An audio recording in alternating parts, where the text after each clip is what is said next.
नमस्ते दोस्तों।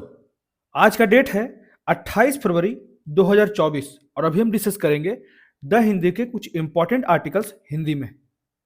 तो सबसे पहला आर्टिकल आज हम लोग डिस्कस करेंगे क्योंकि ये जो साल है सबसे ज़्यादा महत्वपूर्ण हो गया है लोकसभा के चुनाव के लिए। तो चुनाव का भी समय चल रहा है, इसी से संबंधित ये आर्टिकल है कि इस चुनाव को ज़्यादा से ज़्यादा इनकरेज करना है ग्रीन इलेक्शन के लिए। ठीक है, मतलब कि कम से कम पर्यावरण पे प्रभाव पड़े। इसी के लिए ये जो आर्टिकल मैंने लिया है, stop the dithering and encourage green elections in India, मतलब कि ढिलाई बंद करें और भारत में हरित चुनाव को प्रोत्साहित करें। ठीक है, इसी में कहा जाता है कि लगातार देखा जा रहा है कि जलवायु संकट की समस्याएं उत्पन्न हो रही है और इसी के लिए जो है वो हम लोग सस्टेनेबल डेवलपमेंट की ओर आगे बढ़ रहे हैं। लगातार जो है वो टिकाऊ प्रथाओं की ओर आगे बढ़ रहे हैं।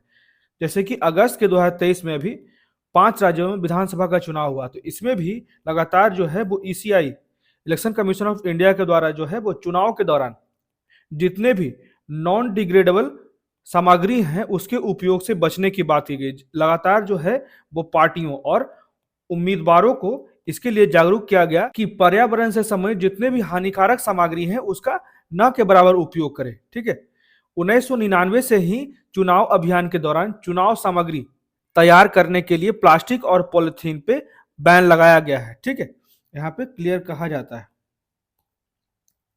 तो इसी को हम लोग विस्तार से देख लेंगे कि क्या इसकी जरूरतें हैं। ठीक है, इसके कुछ एग्जाम्पल्स दिए गए हैं बहुत अच्छा वैश्विक स्तर पे, चाहे वो श्रीलंका हो या फिर इस्टोनिया हो, यहाँ पे क्या क्या नए तरीके अपनाए गए, चाहे वो केरला हो। ठीक है, इन क्षेत्रों में ऑलरेडी जो है वो इन्वायरमेंट फ्रेंडली सामग्रियां उपयोग की जा रही है चुनाव के समय, जहां पे कम से कम पर्यावरण संबंधी प्रदूषण उत्पन्न हो। ठीक है, तो इसके लिए एक ब्लूप्रिंट क्या हो सकता है, एक खाका क्या हो सकता है, हर एक चीज को हम लोग अभी विस्तार से देख लेते हैं। इसी में कहा जाता है कि लगातार हम लोग वैश्विक स्तर पर जलवायु संकट और उसके दुष्परिणाम को हम लोग सभी देख रहे हैं कि कहीं भूकंप लगातार आ रहा है, कहीं सुनामी आ रहा है, कहीं बाढ़ आ रहा है, कहीं सुखाड़ आ रहा है। ठीक है, तो इसी से निपटने के लिए हम लोग प्रयास कर रहे हैं। ये जो चुनाव के लिए बहुत ही महत्वपूर्ण साल है, सिर्फ इंडिया के लिए ही नहीं, वैश्विक स्तर पर भी कुछ महत्वपूर्ण जितने भी बड़े देश है, चाहे वो यूएसए है, वहां पे भी चुनाव है। तो इसलिए यहाँ पे कहा जा रहा है कि लगातार जो है हम लोग इस चुनाव की प्रक्रिया के दौरान भी ये ध्यान रखें कि ऐसे सामग्री का उपयोग न करें जो हमारे पर्यावरण के लिए हानिकारक है। इसी में आगे कहा जाता है कि अगस्त 2023 में 5 राज्यों में विधानसभा चुनाव हुआ था, उसमें भी इलेक्शन कमीशन ऑफ इंडिया ने चुनाव में नॉन डिग्रेडेबल सामग्रियों के उपयोग के लिए रोक लगाई थी। लगातार जो है पार्टियों और उम्मीदवारों को जो पर्यावरण संबंधी जोखिम है उसके प्रति चिंता व्यक्त की और पार्टियों और उम्मीदवारों को इसके लिए जागरूक किया कि वे जो है वो नॉन बायोडिग्रेडेबल सामग्री का उपयोग न करें। ठीक है, इसी में कहा जाता है 1999 में ही चुनाव अभियान के दौरान चुनाव सामग्री तैयार करने के लिए प्लास्टिक और पॉलिथीन पे बैन लगा दिया गया था। यह देखते हुए कि प्रत्येक चुनाव के आयोजन से परिहार्य बहुत ज्यादा जो है वो कार्बन इमिशन उत्पन्न होता है और पर्यावरण अनुकूल चुनावों की आवश्यकता है जो नागरिक भागीदारी के साथ साथ पर्यावरणीय प्रबंधन को भी बढ़ावा देगा। ठीक है, तो इसी के उदाहरण देख लेते हैं, श्रीलंका और एस्टोनिया। तो एस्टोनिया ध्यान रखिएगा ये यूरोप में है। ठीक है, जहां पे एशिया और यूरोप दोनों का बॉर्डर ये देख सकते हैं, ये रसिया है। ठीक है, तो ये याद रखिएगा कि रसिया के साथ एस्टोनिया का बॉर्डर शेयर होता है और यहाँ पे गल्फ ऑफ फिनलैंड है और इसके नॉर्थ में फिनलैंड है और इसके नॉर्थ वेस्ट में बाल्टिक सी है। तो ये लोकेशन याद रखिएगा। एस्टोनिया की जो राजधानी है टैलिनिन, ये ध्यान रखिएगा। ठीक है, अब देख लेते हैं कि इसके उदाहरण में क्या क्या कहा जा रहा है कि उदाहरण के लिए श्रीलंका और एस्टोनिया ने पर्यावरण के प्रति जागरूक होकर चुनाव कराए। जैसा कि भारत जो है वो दुनिया का सबसे बड़ी आबादी वाला लोकतंत्र है और अगले आम चुनाव के लिए तैयार है और पर्यावरणीय विचारों को प्राथमिकता दी जानी चाहिए। इसी के लिए जो है वो हरित चुनाव का जो है मार्ग प्रशस्त किया जा रहा है। लगातार जो है इस पे बात किया जा रहा है। लगातार जो है नागरिकों को या फिर जितने भी चुनाव में संलग्न अधिकारी होंगे, बड़े अधिकारी होंगे या फिर चुनाव संचालक होंगे या फिर शामिल होने वाले पार्टी या फिर उम्मीदवार, सभी को लगातार जो है वो पर्यावरण से संबंधित जागरूक किया जा रहा है कि कौन कौन सी सामग्री का उपयोग ना करें जिससे कि पर्यावरण पे प्रतिकूल प्रभाव पड़े। ठीक है, तो प्रतिमान परिवर्तन की आवश्यकता क्यों है? तो चुनाव के पर्यावरणीय प्रभाव को अक्सर नजरअंदाज कर दिया जाता है। 2016 के अमेरिकी राष्ट्रपति चुनाव जब हुए थे तो उसमें कहा जाता है केवल एक उम्मीदवार द्वारा जो प्रचार के लिए उड़ान भराया गया, तो उसके लिए जो कार्बन इमिशन हुआ वो लगभग 500 व्यक्तियों के द्वारा जो एक साल में जो कार्बन इमिशन होता है उसके बराबर था। तो देख सकते हैं कितना ज्यादा प्रभाव पड़ा था पर्यावरण पे। ठीक है, इसी को ध्यान में रखते हुए जो है विभिन्न देश जो है वो ग्रीन इलेक्शन की ओर आगे बढ़ रहे हैं। तो चुनाव आयोजित करने के पारंपरिक तरीके कागज आधारित सामग्री का उपयोग, ऊर्जा गहन रैलियां, loud speaker, PVC flex banner, hoardings और डिस्पोजेबल वस्तुओं पर निर्भरता के साथ एक महत्वपूर्ण पर्यावरणीय पदचिन्ह पैदा करते हैं जो नागरिकों को स्वास्थ्य पर प्रतिकूल प्रभाव पड़ते हैं। इस तरह के जो लाउड स्पीकर हो गया या फिर पीवीसी के पाइप हो गए, बैनर्स हो गए, होर्डिंग्स हो गए, इससे जो है वो पर्यावरण पर प्रतिकूल प्रभाव पड़ता है। इसी के कारण जो है वो नागरिकों के स्वास्थ्य पर भी इसका असर देखा जाता है। तो इसी में आगे कहा जाता है कि करोड़ों मतदाताओं और बड़े पैमाने पर राजनीतिक रैलियों के साथ भारत के चुनाव की जो भयावहता है इस प्रभाव को और ज्यादा बढ़ाती है। इसीलिए जो है वो हरित चुनाव की अवधारणा जो है और उसके प्रचार सामग्री से लेकर चुनाव रैलियों, मतदाता केंद्रों तक हर चरण में पर्यावरण अनुकूल प्रथाओं को अपनाने के लिए लगातार जो है वो जागरूकता संबंधी कार्य किए जा रहे हैं ईसीआई के द्वारा। ठीक है, इसी में आगे कहा जाता है कि पर्यावरण अनुकूल जो नए नए प्रयोग किए गए हैं वैश्विक स्तर पे उसके कुछ उदाहरण एग्जाम्पल्स बहुत अच्छे हैं।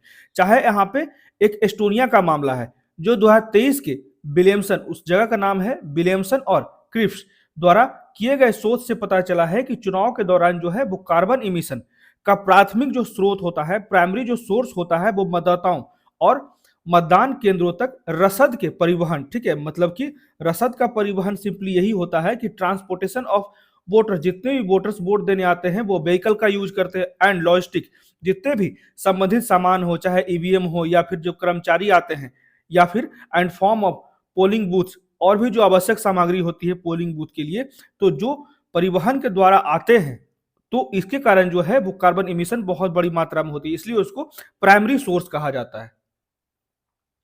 ठीक है, और द्वितीय स्रोत की अगर बात करें तो मतदाता केंद्रों के संचालन से है। ठीक है, और डिजिटल वोटिंग सिस्टम में परिवर्तन से यहाँ पे क्लियर कहा जा रहा है एस्टोनिया के द्वारा कि डिजिटल वोटिंग जो पहले जो है बैलेट पेपर का यूज होता था उसके स्थान पे डिजिटल वोटिंग का परिवर्तन से लगभग जो है वो कार्बन इमिशन में 40% की कमी देखी गई है।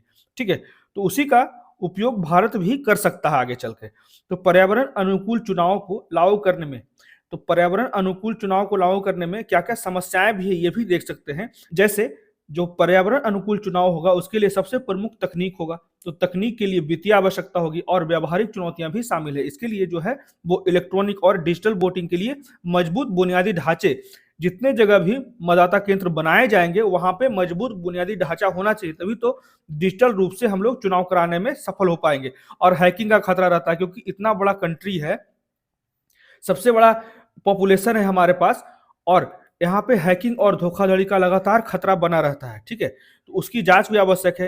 तो इन्हीं पक्षों को ध्यान में रखकर ही कोई कदम उठाना होगा जिससे कि हमारा जो निष्पक्ष चुनाव का जो सबसे प्रमुख उद्देश्य है उसकी कोई भी उल्लंघन ना हो। ठीक है, तो यह सुनिश्चित करना कि सभी मतदाताओं को नई तकनीकों, यहाँ पे और भी बाधाएं हैं कि सभी मतदाता जो होते हैं जितने भी अशिक्षित हैं या अनपढ़ हैं या कम पढ़े लिखे हैं, जिन्हें तकनीक का ज्ञान नहीं है, वो नए तकनीक तक पहुंच नहीं पाएंगे, उन्हें समझ नहीं पाएंगे। तो उसी तक उचित पहुंच मिले। और अधिकारियों का प्रशिक्षण एक और बाधा है। ठीक है, अधिकारियों को भी बहुत बड़ी संख्या में तकनीकी ज्ञान देने के लिए प्रशिक्षण कराना होगा।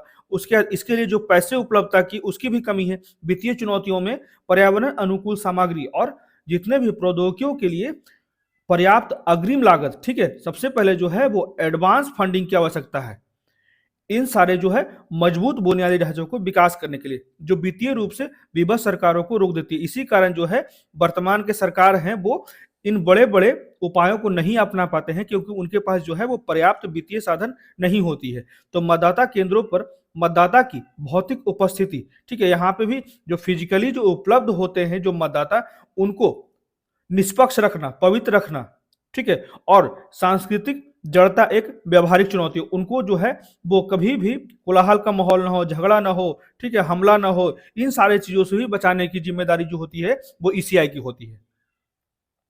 तो इसी में आगे कहा जाता है कि नए दृष्टिकोण के प्रति जनता का संदेह, अगर डिजिटलाइजेशन हो जाता है, जैसे ईवीएम का ही परिवर्तन हुआ, तो लगातार ना कहा जाता है जितने भी विपक्षी पार्टी है कि ईवीएम जो है वो बीजेपी के द्वारा इसका उपयोग ज्यादा किया जा रहा है। तो इस तरह का जो है वो संदेह भी उत्पन्न हो सकता है जनता के बीच में, और वोट का सुरक्षा भी समस्या में आ सकता है। तो इसी के लिए समझौते का एक और डर पैदा हो जाता है। इसलिए एक अनुकूलता और पारदर्शिता और प्रभावी ऑडिटिंग सुनिश्चित करना बहुत ज्यादा महत्वपूर्ण है।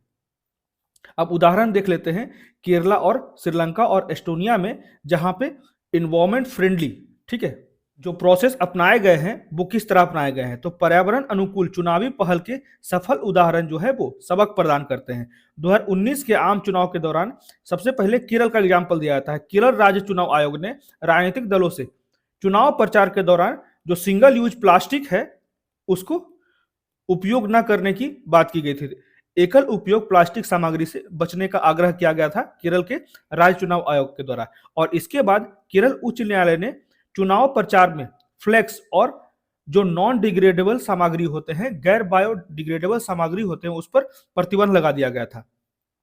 उसी के स्थान पर जो है वो दीवारों पे पोस्टर, दीवार भित्ति चित्र, ठीक है, वॉल पेंटिंग और कागज के पोस्टर का विकल्प को प्रसारित किया था। ठीक है, इसी में कहा जाता है कि हरित चुनाव सुनिश्चित करने के लिए सरकारी निकायों ने तिरुवनंतपुरम में जिला प्रशासन के साथ सहयोग किया और चुनाव कर्मियों के लिए गांव में प्रशिक्षण सत्र भी, यहाँ पे ये चीजें ध्यान रखिएगा कि चुनाव कर्मियों के लिए भी गांव में प्रशिक्षण सत्र आयोजित किए गए, खासकर इन्वायरमेंट से संबंधित जागरूकता पैदा करने के लिए। ठीक है, जितने भी चुनाव में पार्टियां शामिल होती है या फिर उम्मीदवार शामिल होते हैं उनको जागरूक करने के लिए प्रशिक्षण सत्र चलाया गया। और 2022 में गोवा की अगर बात करें तो गोवा जो है वो जैव विविधता बोर्ड ने विधानसभा चुनाव के लिए स्थानीय पारंपरिक कारीगरों द्वारा तैयार की गई, यहाँ पे स्थानीय पारंपरिक कारीगरों द्वारा तैयार की गई बायोडिग्रेडेबल सामग्रियों का उपयोग करते हुए पर्यावरण अनुकूल चुनाव बूथ बनाए थे। ठीक है, तो ये दोनों एग्जाम्पल याद रखिएगा, चाहे वो केरल हो या गोवा हो, दोनों ने बहुत अच्छे कार्य किए थे ग्रीन इलेक्शन की ओर। ठीक है, पर्यावरण अनुकूल चुनाव कराने में। इसी में आगे श्रीलंका का उदाहरण दिया जाता है। 2019 में श्रीलंका के पोदुजाना पेरामुना में पार्टी ने दुनिया का पहला, ये याद रखिएगा, दुनिया का पहला कार्बन संवेदनशील पर्यावरण अनुकूल चुनाव शुरू किया गया था। ठीक है, जो श्रीलंका में किया गया था। तो इसने राजनीतिक अभियानों के दौरान उपायों के लिए वाहनों और बिजली से जो कार्बन इमिशन होते हैं उसको अच्छे से मेजर किया, मापा, और सार्वजनिक भागीदारी के माध्यम से प्रत्येक जिला में जितना भी यहाँ पे नेट जीरो कार्बन इमिशन की बात की गई है। ठीक है, मतलब कि जितना ज्यादा कार्बन इमिशन जो है उत्पन्न हुआ चुनाव के दौरान, उसी के स्थान पर जो है वो हर एक जिले में, जिला के स्तर पे पेड़ लगाए गए, जिससे कि कार्बन जो है उसको सिंक किया जा सके। ठीक है, तो पेड़ लगाकर उत्सर्जन की भरपाई की गई। इसने अभियान के तत्काल कार्बन पदचिन्ह की भरपाई की और जो फॉरेस्ट कवर है, वन आवरण के महत्व के बारे में भी जागरूकता पैदा की।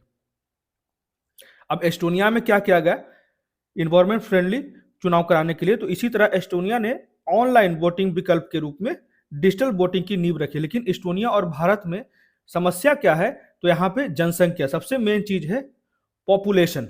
ठीक है, पॉपुलेशन हमारी बहुत ज्यादा है। उसके बाद फाइनेंस, वित्तीय समस्याएं हैं। ठीक है, उसके बाद लिटरेसी, ये भी समस्याएं हैं। तो बहुत सी समस्याएं देखा जा सकता है अगर हम लोग एस्टोनिया और इंडिया के तुलना करें तो इसलिए अभी अचानक से ऑनलाइन वोटिंग तो तुरंत भारत में शुरू नहीं हो सकता है। ठीक है, उसके लिए बहुत समय लगेगा अभी।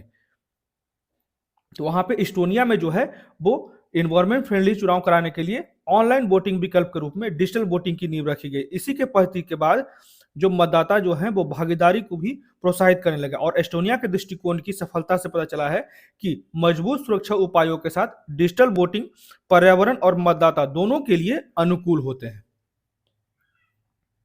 अब देख लेते हैं इसके लिए क्या क्या नए उपाय हैं, एक टेम्पलेट, ब्लूप्रिंट। तो इस हरित परिवर्तन में राजनीतिक दलों, यहां पे कहा जाता है अगर भारत में भी ग्रीन इलेक्शन को कराना है, ठीक है, जो पर्यावरण के अनुकूल हो, तो उसके लिए सबसे पहले जो है वो राजनीतिक दलों, चुनाव आयोगों, सरकारों, मतदाताओं, मीडिया और नागरिक समाज सभी को एकजुट होकर इस तरह के कदम उठाने होंगे, एकीकृत होकर, तभी जाकर हम लोग ग्रीन इलेक्शन को सफलतापूर्वक कराने में कामयाब हो पाएंगे। जैसे सभी हितधारकों को शामिल किया जाना चाहिए और हरित परिवर्तन को बढ़ावा देने के लिए शीर्ष स्तर के निर्देशों को जमीनी स्तर की पहल के साथ एकीकृत करने की सफलता बहुत ही अनिवार्य है, आवश्यक है।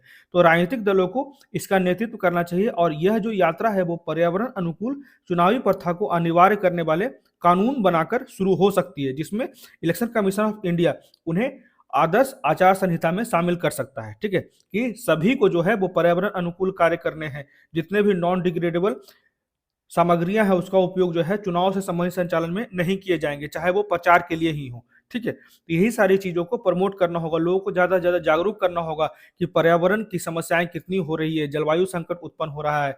ठीक है, जिससे मौसम में वर्षा की अनियमितता आ रही है, सुखाड़ आ रहे हैं, बड़ी मात्रा में बाढ़ आ रहे हैं। ठीक है, तो इन सारी चीजों को जागरूक करने की आवश्यकता होगी और जितने भी चुनाव से संबंधित जो अधिकारी हैं उनको सही तरीके से प्रशिक्षण देनी होगी। ठीक है, तो डिजिटल प्लेटफॉर्म या घर घर जाकर प्रचार करना होगा, ऊर्जा गहन सार्वजनिक रैलियों को कम करना होगा। ठीक है, जहां पे कार्बन इमिशन ज्यादा होता है, मतलब 50 गाड़ियां लेकर घूम रहे हैं, तो इस तरह का जो इमिशन होता है उसको कम करना होगा। और चुनाव कार्य के लिए सार्वजनिक वाहन के उपयोग को प्रोत्साहित करना होगा। मतदाता केंद्रों के लिए प्लास्टिक और कागज आधारित सामग्री के प्रतिस्थापन को प्राकृतिक कपड़े, ठीक है, जहां पे प्लास्टिक या फिर कागज उपयोग होते हैं, क्योंकि कागज बनते ही हैं ट्री से, पेड़ को काट कर। इसी के लिए कहा जा रहा है कि जहां पे भी प्लास्टिक या फिर कागज उपयोग हो रहे हैं उनको प्रतिस्थापित किया जाए प्राकृतिक कपड़े में। जितने भी रियूजेबल पेपर्स हैं, ठीक है, पुनर्नवीकरण कागज और खाद्य योग्य प्लास्टिक जो हैं, जैसे स्थानीय विकल्पों को प्रोत्साहित करना चाहिए।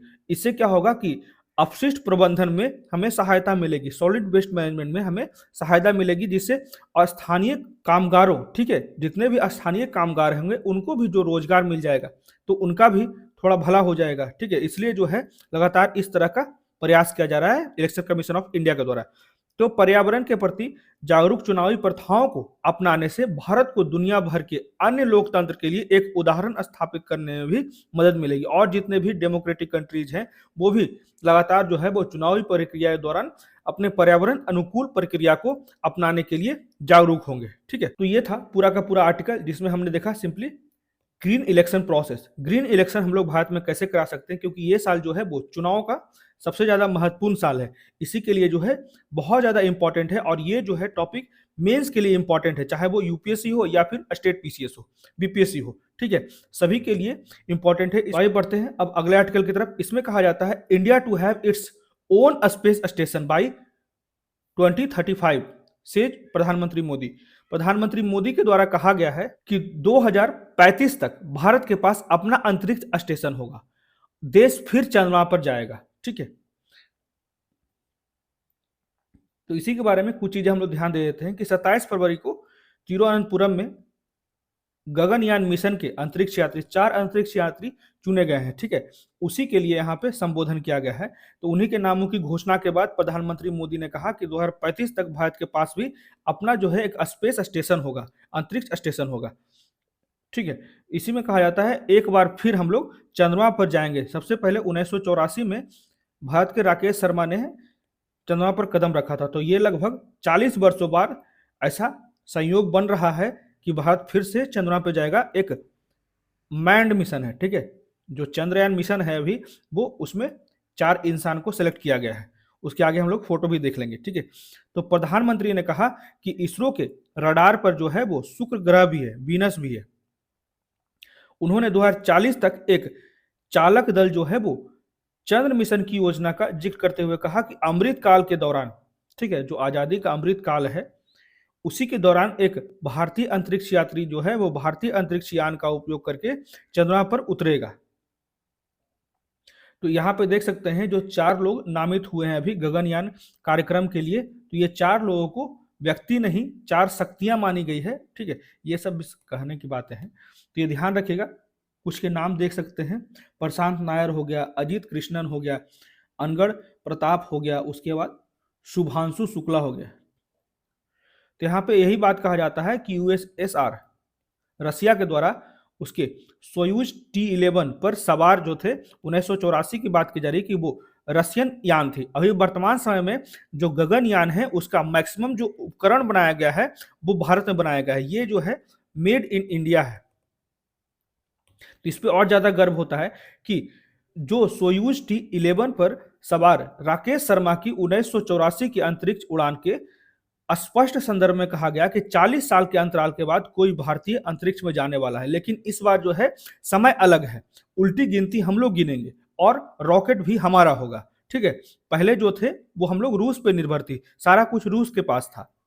तो इसी में वही बात कहा जाता है, जब वर्तमान पीढ़ी भूमि, वायु, जल और अंतरिक्ष में देश की ऐतिहासिक उपलब्धियों पर गर्व करती है। तो इसके लिए कहा जाता है प्रधानमंत्री के द्वारा कि अभी जो मिशन होने वाला है इसके लिए जनता और मीडिया से नामित अंतरिक्ष यात्री जो 4 लोग हैं और उनके परिवारों से सहयोग की मांग की गई है। ठीक है, तो इसी में आगे कहा जाता है कि यहाँ पे सबसे मुख्य बात है कि इसके जो अधिकांश उपकरण हैं वो भारत में ही बनाए गए हैं। मिशन के लिए अधिकांश उपकरण भारत में बने हैं। ठीक है, जब भारत शीर्ष 3 वैश्विक अर्थव्यवस्थाओं में से एक बनने की लगातार तैयारी कर रहा है, इस तरह के जो कदम उठाए जा रहे हैं, जो गगनयान जो है वो भारत के अंतरिक्ष क्षेत्र को एक ऐसे समय में नई ऊंचाइयों पर ले जाने के लिए तैयार है। इसलिए भारत जो है वो वर्ल्ड का तीसरा सबसे बड़ा इकोनॉमी बनने की ओर भी आगे बढ़ रहा है। उन्होंने कहा कि अगले दशक में भारत की अंतरिक्ष अर्थव्यवस्था है, जो स्पेस इकोनॉमी है, वो लगभग अगले 10 साल में 5 गुना 5 टाइम्स बढ़ जाएगी और 44 अरब डॉलर, ठीक है, हो जाएगा, मतलब कि 44 बिलियन डॉलर। तो इसी में आगे कहा जाता है कि भारत जो है वो अंतरिक्ष के क्षेत्र में एक वैश्विक वाणिज्यिक केंद्र बनने की ओर अग्रसर हो रहा है। वही यूएसए से इन्फ्लुएंस्ड है, ज्यादा से ज्यादा एफडीआई को हम लोग आकर्षित करें, ज्यादा से ज्यादा प्राइवेट सेक्टर को आकर्षित करें, जिससे रिसर्च एंड डेवलपमेंट के लिए नए नए अवसर खुले। ठीक है, और एक नए अंतरिक्ष सुधार से इस क्षेत्र को नई गति मिले। ठीक है, तो ये था पूरा का पूरा आर्टिकल, जिसमें प्रधानमंत्री मोदी के द्वारा लगभग 2035 तक भारत का अपना जो है वो स्पेस स्टेशन बनाने की बात की गई है। और गगनयान जो मिशन है, ये मैंड मिशन है, उसके लिए 4 लोगों का नाम नामांकित किया गया है। ठीक है, और ये जो गगनयान मिशन है, इसका सबसे ज्यादा मुख्य बात है कि इसके उपकरण जो है वो सबसे ज्यादा मेड इन इंडिया से, लगभग 90% जो उपकरण है वो भारत में ही बनाया गया है, भारतीय सामग्रियों से बनाया गया है। विदेश पर निर्भरता कम होती जा रही है। ठीक है, अब बढ़ते हैं कुछ इंपॉर्टेंट क्वेश्चन जो कि करंट अफेयर से रिलेटेड है। तो ये बहुत ही महत्वपूर्ण क्वेश्चन था, जैसे वैक्सीन सेफ्टी नेट जो हाल ही में खबरों में था, तो ये क्या है? तो पहला ऑप्शन है मेडिसिन साइंस फ्रंटियर, तो ये ध्यान रखिएगा। दूसरा ऑप्शन है ऑक्सफैम। तीसरा ऑप्शन है WHO, वर्ल्ड हेल्थ ऑर्गेनाइजेशन। उसके बाद चौथा ऑप्शन है वर्ल्ड बैंक। ठीक है, तो क्या हो जाएगा इसका सही उत्तर? तो इसका सही उत्तर जो हो जाएगा ऑप्शन सी हो जाएगा, WHO। WHO ने अभी वैक्सीन सेफ्टी नेट की अभी चर्चा की थी, इसके बारे में हम लोग कुछ चीजें जान लेते हैं। इसे कहा जाता है HIP, मतलब कि हेल्दी इंडिया प्रोजेक्ट, स्वस्थ भारतीय परियोजना। भारत में एक स्वास्थ्य सूचना मंच है, यहाँ पे यही बात कहा जाता है। WHO के वैक्सीन सेफ्टी नेट में शामिल हो गया, जो भरोसेमंद वैक्सीन सुरक्षा जानकारी प्रदान करने वाली वेबसाइटों का एक वैश्विक नेटवर्क है। ठीक है, ये ध्यान रखिएगा। तो वैक्सीन सेफ्टी नेट जो है वो वेबसाइटों का एक वैश्विक नेटवर्क है जो वैक्सीन सुरक्षा पर विश्वसनीय जानकारी प्रदान करता है। तो VSN याद रखिएगा, एक वैश्विक नेटवर्क है। ठीक है, जो WHO की एक पहल है। तो VSN वेबसाइटों का एक विविध समूह है जो विभिन्न भाषाओं में वैक्सीन सुरक्षा जानकारी प्रदान करता है। उसके बाद अगला क्वेश्चन है मेकोंग रिवर के बारे में। मेकोंग नदी लगातार जो है वो यूपीएससी का महत्वपूर्ण टॉपिक रहा है। तो मेकोंग नदी के संबंध में निम्नलिखित कथनों पर विचार करें। तो पहला स्टेटमेंट है यांगजी नदी के बाद मेकोंग एशिया की दूसरी सबसे लंबी नदी है। दूसरा स्टेटमेंट है इसका उद्गम जो स्थान है वो तिब्बती पठार से होती है। तीसरा जो स्टेटमेंट है यह अपनी अनुकूल भौगोलिक परिस्थितियों के कारण नौवहन के नेविगेशन के लिए महत्वपूर्ण नदी के रूप में कार्य करता है। ठीक है, तो इसमें से कितने कथन जो है वो सही है? इसमें सिर्फ और सिर्फ एक कथन सही है। ठीक है, मेकोंग नदी जो है वो पूर्व और दक्षिण पूर्व एशिया में एक महत्वपूर्ण सीमा पार नदी है, जिसे दुनिया की 12वीं, ठीक है, वर्ल्ड 12th सबसे लंबी नदी है, लॉन्गेस्ट, और एशिया की 3rd लॉन्गेस्ट रिवर। ये ध्यान रखिएगा। तो इसलिए पहला स्टेटमेंट तो गलत हो गया। ठीक है, और इसका उद्गम स्थान जो है वो तिब्बती पठार है। इसलिए दूसरा स्टेटमेंट सही हो गया। और तिब्बत और दक्षिण पूर्व एशिया के बीच एक महत्वपूर्ण व्यापार मार्ग होने के बावजूद इसके अत्यधिक मौसमी उतार चढ़ाव और रैपिड्स और झरने जैसी प्राकृतिक बाधाएं जो हैं वो नेविगेशन के लिए चुनौतियां पैदा करती है। ठीक है, तो ये जो है वो नेविगेशन के लिए बहुत ही महत्वपूर्ण नदी है, यहाँ पे उतार चढ़ाव बहुत ज्यादा होता है।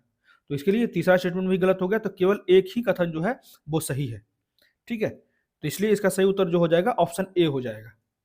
उसके इसके बारे में कुछ चीजें वही चीजें हैं जो मैं बोला हूं। ठीक है, उसके बाद अगला क्वेश्चन है, मेकांग नदी निम्नलिखित में से किस देश से होकर गुजरती है? यह भी बहुत महत्वपूर्ण क्वेश्चन है। ठीक है, ये भी यूपीएससी के प्रीवियस ईयर क्वेश्चन से ही है। तो इसमें कौन कौन सा देश है? Myanmar, Laos, Thailand, Cambodia, Vietnam.